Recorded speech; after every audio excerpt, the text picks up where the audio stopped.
Bonjour à tous dans cette vidéo d'explication donc en mathématiques.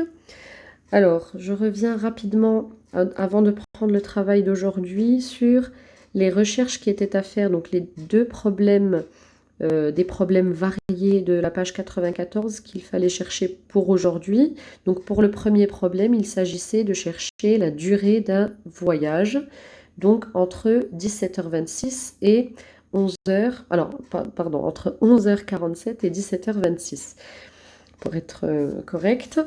Donc on sait qu'on peut transformer une heure de temps en 60 minutes. Donc par exemple, ici, si on prend le 17h26 moins 11h47, on a un problème si on fait 26 moins 47, 26 minutes moins 47 minutes. Donc l'astuce, c'est d'enlever une heure des 17 heures, de la transformer en 60 minutes, de rajouter ces 60 minutes aux minutes qu'on avait déjà, les 26 ici. Donc on se retrouve avec 16 heures et 86 minutes. Et là, la soustraction devient facile et possible à faire. Alors attention, je n'ai pas écrit la soustraction en colonne. Donc on peut la faire en colonne, bien sûr. On peut la faire en ligne aussi, mais sans mélanger heures et minutes. On soustrait bien les heures entre elles et les minutes entre elles. Donc 16 moins 11, 16 heures moins 11 heures, ça fait bien 5 heures. Et 86 minutes moins 47 minutes font 39 minutes. La durée que vous deviez trouver, c'était, donc le voyage a duré 5 heures et 39 minutes. Il est possible aussi d'utiliser d'autres techniques pour résoudre le problème, comme par exemple partir de 11h47, compter le nombre de minutes qu'il y a jusqu'à midi, prendre midi comme repère, avancer de midi à 17h, et ensuite prendre les minutes de 17h à 26 minutes, donc les rajouter, faire le total, et vous tombez aussi normalement sur 5 heures et 39 minutes. Pour le deuxième exercice, il y avait donc deux choses à chercher. On cherche d'abord le nombre total de comprimés pour 30 jours de traitement. On sait que le patient doit prendre 6 comprimés par jour pendant 30 jours. Donc on multiplie 6 par 30, on trouve 180, puisque 6 fois 3 égale 18. Et là, on multiplie 6 fois 30, donc 180. On sait qu'une boîte contient 28 comprimés. Donc on cherche, on cherche 180 divisé par 28. Nous, on a 180 comprimés au total à prendre. Donc, si on les range par paquet de 28, combien de paquets est-ce que on va trouver? Donc ici, on peut résoudre par la multiplication. Je vous rappelle qu'on n'a pas encore vu la division par un nombre à deux chiffres, donc on peut résoudre par la multiplication. On cherche combien de fois 28 dans 180. Si on fait 6 fois 28, on a comme résultat 168. C'est inférieur à 180. On tente le 7 fois 28, on arrive à 196. Ici, on a le droit de dépasser parce que c'est un nombre de comprimés. Ça veut dire qu'il nous faut ici donc 7 boîtes de 28, donc de remédiol. On dépasse 180, mais ce n'est pas grave. Le patient va bien prendre ses 180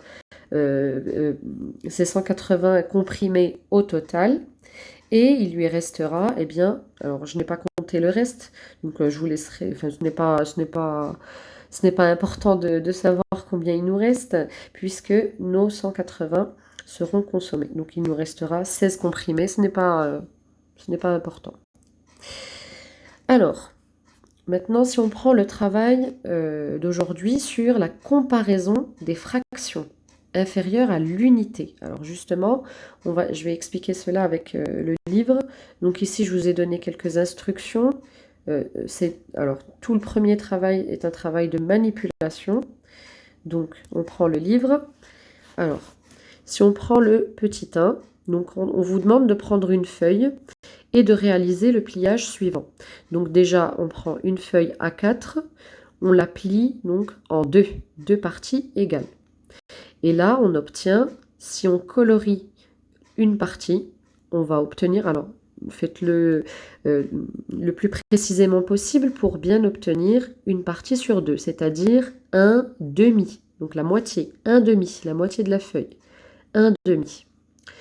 Donc là, on a obtenu 1,5. On vous demande ensuite de replier la feuille comme en A. Donc on la replie et on la replie encore en 2 parties égales.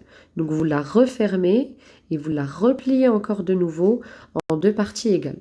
Quand vous allez déplier votre feuille, eh bien vous avez normalement, vous obtenez une feuille qui a 4 parties égales. Et là, on vous demande maintenant la partie que vous avez coloriée, le 1,5 que vous avez colorié, à combien de parties il correspond sur 4. Je vous rappelle que c'est la même partie, sauf que là, on a un partage de la feuille qui est différent, un partage sur 4. Au début, on avait un partage sur 2. Donc, avec un partage sur 4, combien cela fait? Et on vous demande de replier la feuille comme en B et replie-la encore en 2 parties égales. Écris une nouvelle fraction qui est aussi égale à 1,5. Donc de refaire le travail encore une fois de pliage, donc en 2, puis en 4, puis encore une fois un pliage et vous verrez de nouveau, on a un nouveau partage de la même feuille. Là, l'unité, il s'agit de l'unité feuille. On n'a qu'une seule unité. Rappelez-vous des pizzas. L'unité, c'était une pizza. Les tartelettes, l'unité, c'était une tartelette. Ici, notre unité, c'est la feuille. Une unité qu'on partage de façon différente. Et on cherche à comparer, on cherche à trouver en fait cette moitié de feuille, c'est ce 1,5, combien, à quoi est-ce qu'il correspond quand on repartage notre feuille en différents partages, différentes fractions sur la même feuille. Donc ensuite, en 2, on vous demande de prendre une autre feuille. Et là, c'est un travail qui ne va pas se faire sur le demi, mais plutôt sur le 3/4.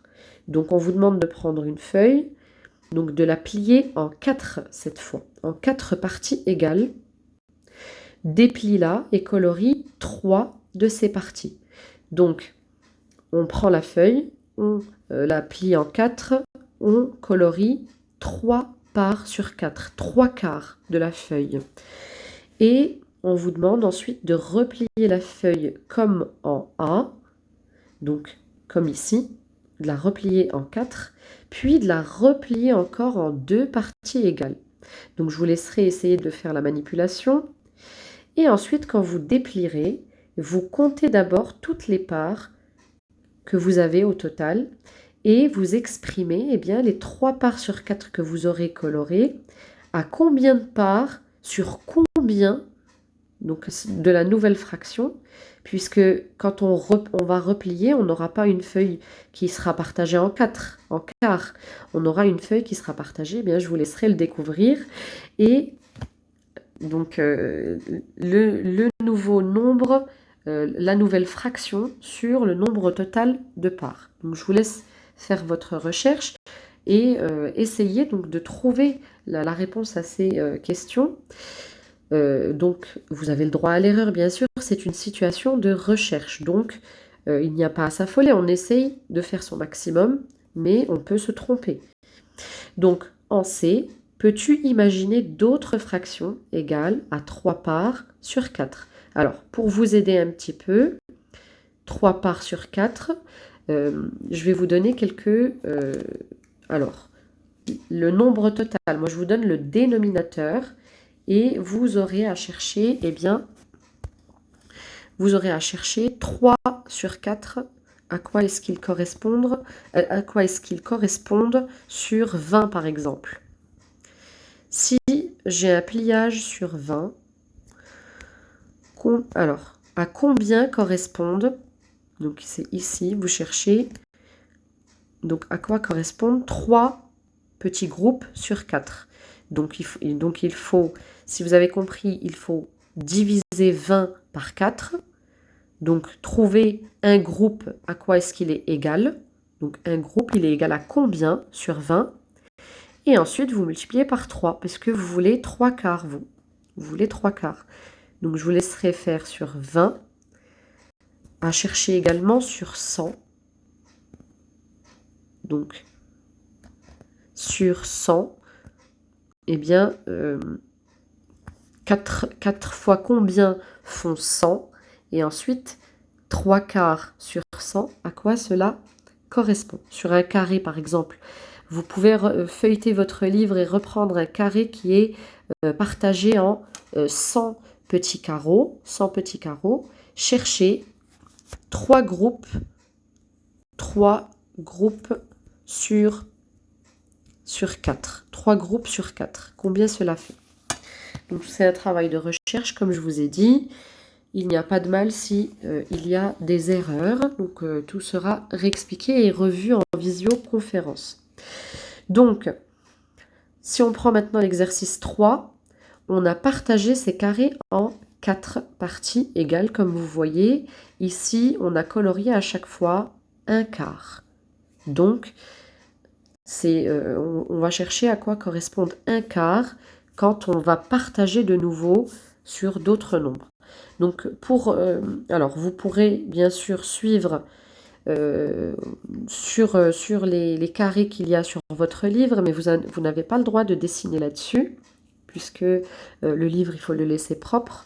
Donc, vous pouvez, pour la recherche de cet exercice, redessiner, donc ici il y en a 4, redessiner 4 carrés, eh bien, de 4 cm de longueur, donc 4 cm de côté. Et donc dans le premier cas, il est déjà, donc vous le partagez déjà en 4 parties égales, et ensuite vous repartagez chaque partie eh bien, en 2 parties égales, comme sur le schéma, comme sur le dessin. Donc pour la deuxième situation, comme vous le voyez, chaque partie sera repartagée en 3 parties, donc vous verrez, et vous verrez donc le nombre total de parts que vous obtenez et à quoi correspond la partie colorée. Donc l'objectif de tout ce travail, c'est de retrouver un quart, c'est égal à combien quand on partage eh bien, sur 8, puisque ici chaque partie sera repartagée en 2 parties, donc sur 8, sur 16, etc. etc. Donc ici, chaque partie sera repartagée en 4. Vous avez 4 parties, et chaque partie partagée en 4, donc 4 fois 4, vous aurez 16 parties au total. Eh bien, à quoi correspond cette partie colorée quand vous êtes au 16e? Et de nouveau, pour la dernière, donc pour le dernier exercice, en repartageant chaque partie en 1, 2, 3, 4, en 5. 5 parties égales, donc 5 fois 4, 20. Vous chercherez, en fait, un quart correspond à combien? Donc un quart, c'est la partie qui est colorée ici. Cela correspond à combien de petites parties? Donc sur 20 au total. Et même travail avec un carré découpé ou partagé en 10 parts, donc en dixième. Ici, pour ce dernier exercice, vous pourrez reproduire un carré comme j'ai fait ici. Alors, vous aurez l'image, parce que là je n'arrive pas à l'afficher, vous aurez l'image sur le document. Donc partager en 10, parce que là si j'enlève l'écran, il n'y aura plus d'enregistrement. Donc vous verrez sur votre livre, vous pouvez reproduire le carré qui sera joint dans le document et donc mettre en évidence, faire les 10 parties déjà, il est partagé en 10 et ensuite repartager de nouveau en 10, donc en suivant le quadrillage de votre feuille. Ici on voit une partie, hein, donc il faut prendre la feuille dans le sens horizontal, donc à l'horizontale, et donc faire 10 carreaux. 10 carreaux de long, 10 carreaux de large puisque c'est un carré, et ensuite chaque carré le partager au milieu afin d'obtenir 100 petits carreaux au total. Et donc vous chercherez ensuite, quand c'est 2 dixièmes, vous pouvez colorier sur votre feuille. Quand c'est 2 dixièmes, à quoi cela correspond? Quand c'est 3 dixièmes, etc. À quoi cela correspond au centième. Je vous remercie pour votre attention et je vous souhaite un bon courage.